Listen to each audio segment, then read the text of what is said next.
دیکھیں جی کہ کوئی بھی جو ادارہ ہے وہ ایک تو اس کی بیسک فاؤنڈیشن ہوتی ہے، بیسک مقصد ہوتا ہے. جس طرح پہلے بتایا کہ اس کا بیسک مقصد جو ہمارے لیٹ فاؤنڈر چانسلر تھے جنرل ذوالفقار صاحب، ان کی جو بنیادی خواہش تھی کہ ہم ایک اسٹیٹ آف آرٹ ادارے بنائیں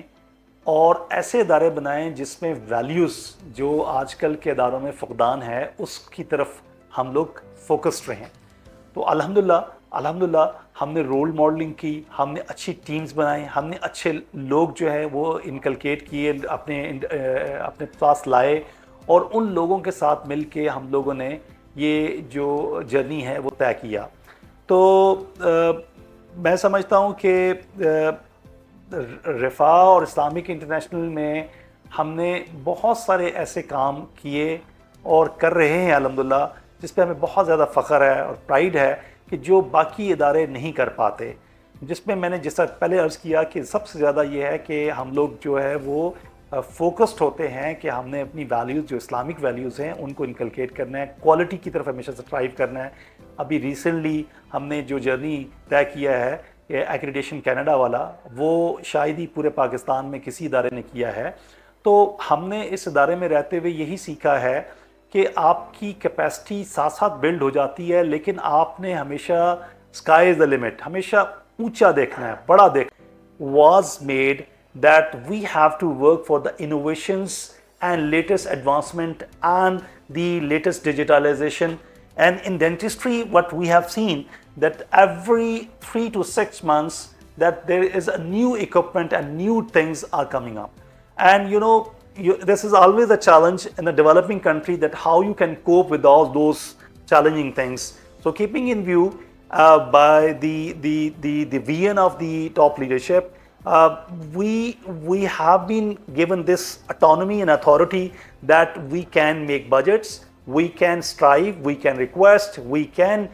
make these things available, and we can procure those things which are make over not only undergrad, postgrad students, but the community dentists and other people who can work for the best of the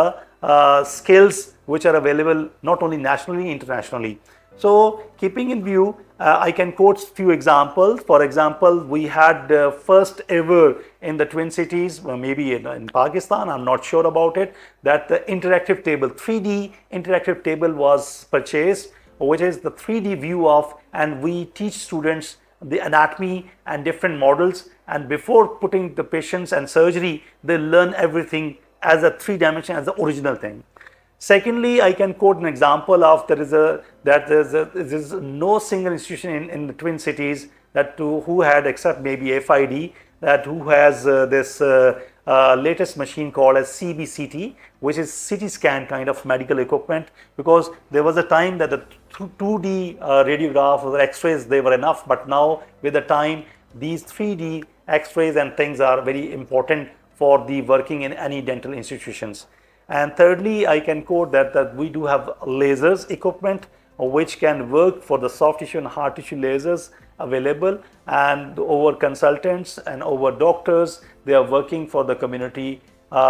So these kind of innovations and digitizations available in Rifah and Rifah allied hospitals and institutions, which are rare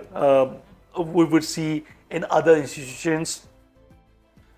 دیکھیں جی، میرا پیغام بڑا آسان اور simple سا ہے، وہ یہ ہے کہ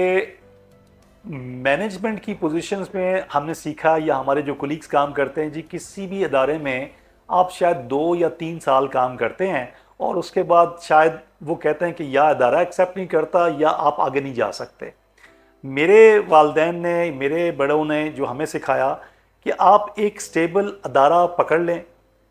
اور ایسا ادارہ پکڑ لیں جو نہ صرف آپ کو پرسنلی پروفیشنلی گرو کرتا ہے اور جس کے اندر آپ کی ہر لحاظ سے گروتھ ہوتی ہے، پھر اس کے ساتھ آپ ہو لیں. اور آپ اگر ہارڈ ورکنگ ہیں، کام اپنی نیک نیتی سے اور دیانتداری سے کرتے ہیں،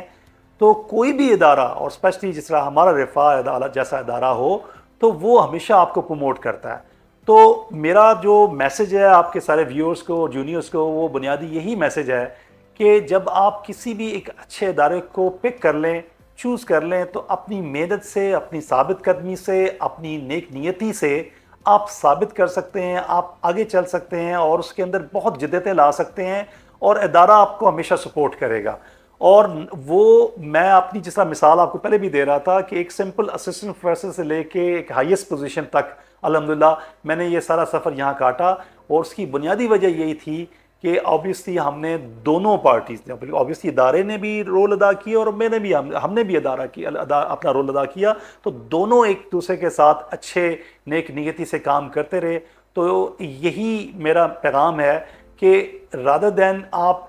اپنے آپ کو ایکسپیریمنٹس کرتے رہیں، آج ادھر آج ادھر، اس طرح کی چیز کرنے کے بجائے اگر آپ سٹک ہو کے دیانتداری کے ساتھ کام کریں گے تو وہ نہ صرف آپ کے لیے، باقی آپ کے آنے والی نسلوں کے لیے اور آپ کی فیملی کے لیے اور ادارے سب کے لیے جو ہے وہ بہتر ثابت ہو سکتا ہے۔